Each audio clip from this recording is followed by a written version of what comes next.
met with His Majesty Sultan Haji Hassan al-Bolkiah Muizzuddin Wadwala and comprehensively discussed the state of our overall bilateral ties. This year marks 40 years of diplomatic relations between our two countries, and our conversation covered many facets of our relations, from defense and security, maritime cooperation, economic cooperation, and people-to-people exchanges. We aspired for stronger bilateral cooperation to work together to ensure that peace and security reigns in the ASEAN region. One letter of intent. The 3 MOUs signed during the visit on tourism cooperation, on international convention and the standards of training and certification and watchkeeping for seafarers, and on maritime cooperation. The MOU on tourism cooperation will provide our respective tourism agencies a definite roadmap to ensure a sustainable and continuous stream of tourists who will be attracted to visit and to explore each other's countries. Through the MOU on STCW, our overseas Filipino seafarers who were issued Philippine national certificates are now recognized in Brunei. Business Forum highlighted agribusiness, renewable energy, halal development, and opportunities in the Bimpiaga and BARM. The forum, attended by 200 representatives from diverse Bruneian business sectors, explored collaborative opportunities and showcased the Philippines' potential as a significant player in the Bimpiaga region. The established linkages between the Philippines and Brunei business sectors are expected to yield significant commercial benefits, including increased trade and investment opportunities, enhanced market access for goods and services, and the sharing of technological innovations and best practices. Through this engagement, we learned that Brunei is actively exploring renewable energy sector's opportunities by establishing interconnections with neighboring countries. I share that likewise, the Philippines is also attempting to increase the share of renewable energy on top of the current oil and gas energy mix with the help of existing legislation such as the Renewable Act of 2008. We assure Bruneian businessmen that Philippine government is committed to encourage foreign investors and players in the renewable sector, and in the process continue to boost our country's trajectory in economic, sustainable, and inclusive growth. Mga kababayan, Singapore, I met with the leaders of the country, namely President Tharman Shanmugaratnam and newly appointed Prime Minister Lawrence Wong. The deep bonds of friendship between our countries are evident in all our conversations. The President has already graced our invitation for him to visit and is planning a visit to our country in August.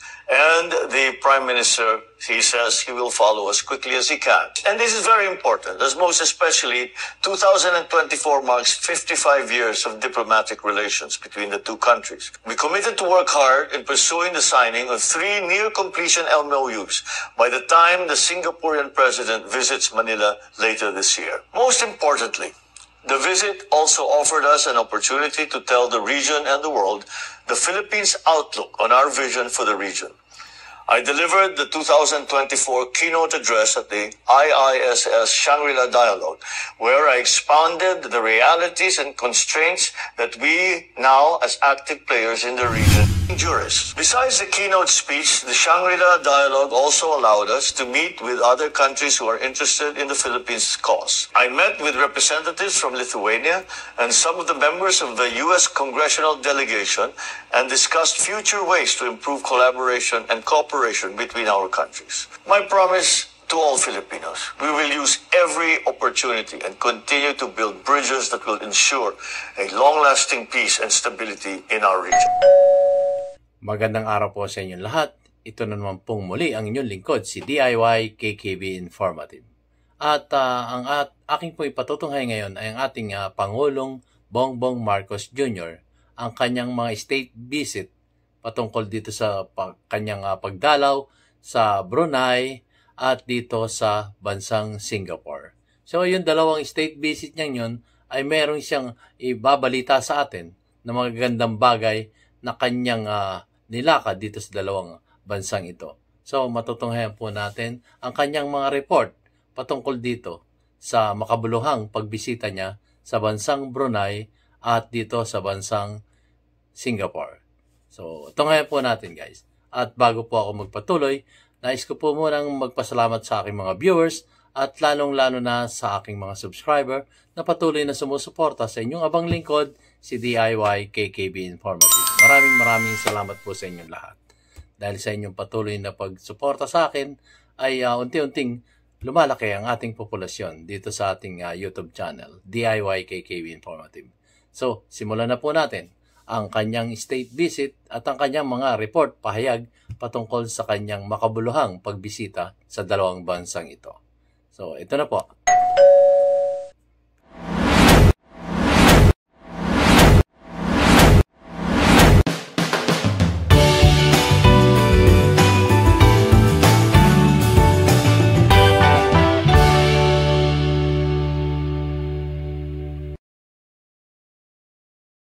Good morning po at magandang umaga. Hatid ko po ang pasalubong ng magandang balita para sa inyong lahat pagkatapos ng aking state visit sa Brunei Darussalam at yung aking working visit sa Singapore. It is my inaugural state visit to Brunei Darussalam, an ASEAN neighbor, and this is the first time that a Philippine leader will deliver the keynote speech at the International Institute for Strategic Studies, also known as the Shangri-La Dialogue in Singapore. Both visits were productive and engaging. I met with His Majesty Sultan Haji Hassan al-Bolkiah Muizzuddin Wadwala and comprehensively discussed the state of our overall bilateral ties. This year marks 40 years of diplomatic relations between our two countries, and our conversation covered many facets of our relations, from defense and security, maritime cooperation, economic cooperation, and people-to-people exchanges. We aspired for stronger bilateral cooperation to work together to ensure that peace and security reigns in the ASEAN region. The visit was a success as we signed 3 memoranda of understanding, 1 letter of intent. The 3 MOUs signed during the visit on tourism cooperation, on international convention and the standards of training and certification and watchkeeping for seafarers, and on maritime cooperation.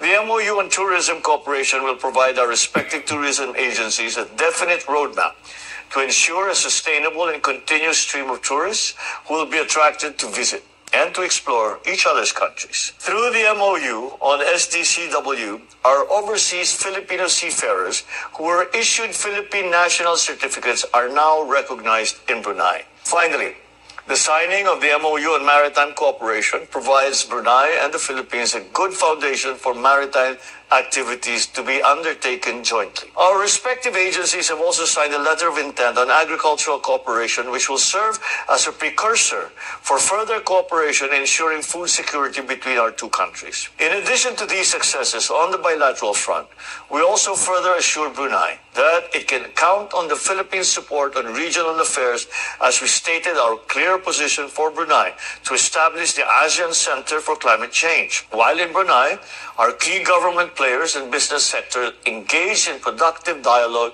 with their counterparts. The Philippine Business Forum highlighted agribusiness, renewable energy, halal development, and opportunities in the Bimpiaga and BARM. The forum, attended by 200 representatives from diverse Bruneian business sectors, explored collaborative opportunities and showcased the Philippines' potential as a significant player in the Bimpiaga region. The established linkages between the Philippines and Brunei business sectors are expected to yield significant commercial benefits, including increased trade and investment opportunities, enhanced market access for goods and services, and the sharing of technological innovations and best practices. The meeting with the energy sector was attended by executives from oil and gas companies such as Brunei Shell Petroleum Company Sendiran Berhad, Brunei LNG Sendiran Berhad, Total Energies in Brunei, Serikandi Oilfield Services Sendiran Berhad, and the Adnin Group of companies. Through this engagement, we learned that Brunei is actively exploring renewable energy sectors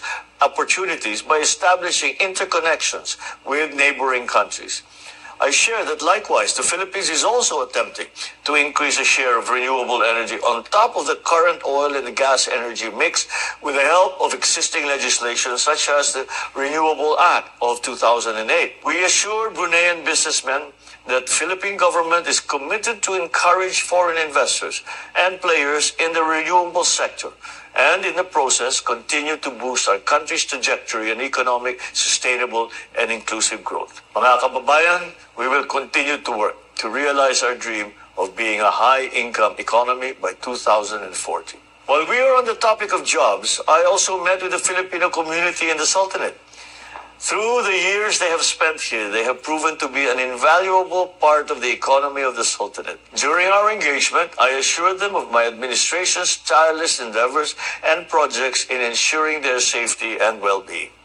Maraming salamat po sa inyong lahat.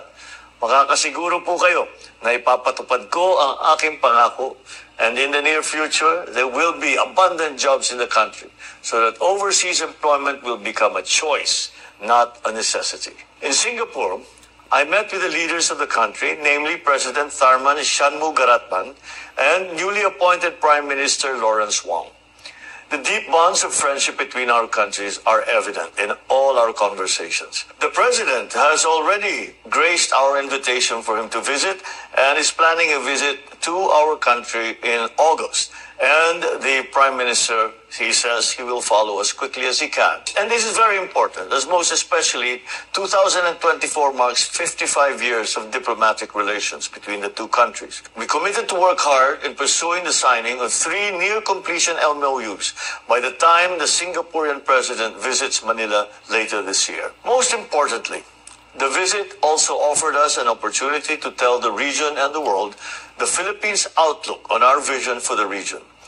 I delivered the 2024 keynote address at the IISS Shangri-La Dialogue, where I expounded the realities and constraints that we now, as active players in the region, face. Mga kababayan, as a responsible member of the international community, I took the opportunity of the Shangri-La Dialogue to tell the representatives of at least 48 countries in front of me that the lines we draw on our waters are derived not from imagination, but from international law. Unlike others, we submitted our assertions to rigorous legal scrutiny by the world's leading jurists. Besides the keynote speech, the Shangri-La Dialogue also allowed us to meet with other countries who are interested in the Philippines' cause. I met with representatives from Lithuania and some of the members of the U.S. congressional delegation and discussed future ways to improve collaboration and cooperation between our countries. My promise to all Filipinos, we will use every opportunity and continue to build bridges that will ensure a long-lasting peace and stability in our region. Marami pong salamat. And guys, so natunghayan natin ang ating Pangulong Bongbong Marcos Jr. At ang nagustuhan ko dito guys, yung sinabi niyang abundant job. Ibig sabihin, maraming trabaho to na kanyang nakuha sa pagbisita niya dun sa dalawang bansa na yon, sa Brunei at ang bansang Singapore.